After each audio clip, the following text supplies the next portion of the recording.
So ayan, what's up mga dre, for today's video halika't mag food trip tayo ng mixed seafood mga dre. Let's go!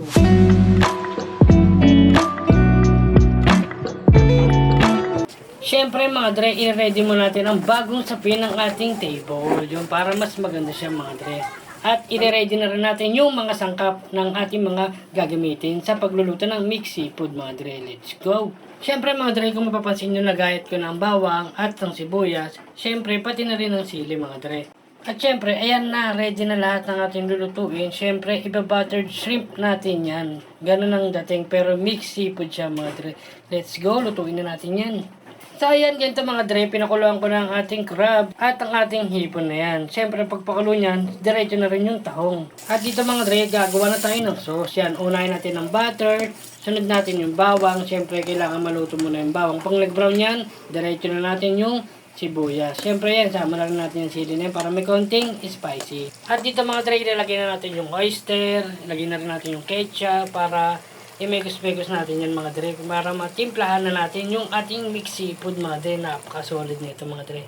So dito mga dre, nalagay ko na rin ang garlic powder, tsaka yung ginseng mix powder, tsaka itong ibang powder, hindi ko alam kasi si Mrs. na nakakaalam na ito. Siyempre nalagay ko na rin yung sugar para may halong tamis, sweet and spicy and dating, tsaka yung cornstarch yan. Isalin na rin natin mga dre para lumapot siya ng konti. At ayan na ang ating mixed seafood mga dre. May tahong, may alimango tuloy, alimasag lang, tsaka hipon, yun. At sinasalin ko na yung ginawa nating sauce mga dre. Ayun, napakasarap niyan mga dre. Let's go, kainan na. Paano mga dre? Let's eat. So, syempre, ang ating unang subo ay para sa inyo lahat mga dre. Napakasarap talaga. At hindi ko na mapigilan. Dire-diretso na aking pagkain dito mga dre. Let's go!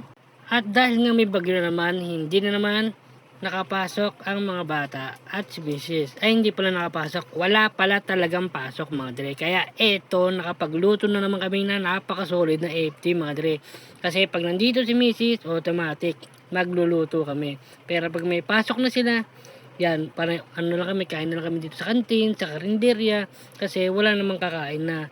Kaya ang ginagawa ko, pag nandito si Mrs. talagang magluluto siya. Hindi siya magluluto mga dre. Kaya napaka-solid. Tapos sasamahan pa natin na napaka-solid na Coca-Cola.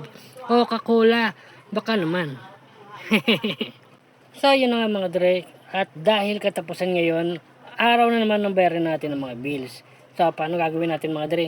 Magko-coins out tayo mamaya after natin mag-FD para maganda sa ating mga bayarin. Like ng upa natin sa bahay, siyempre sa Meralco, at bukod sa iba pa. At pang-budget natin, pang araw-araw natin pangkain mga dre.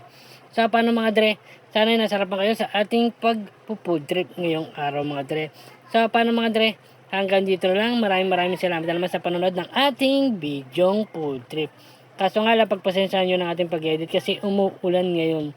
Talaga, umuulan kaya medyo maingay mga dre. Pagpasensyahan nyo na.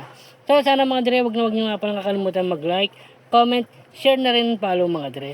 Hanggang dito na lang. Maraming salamat.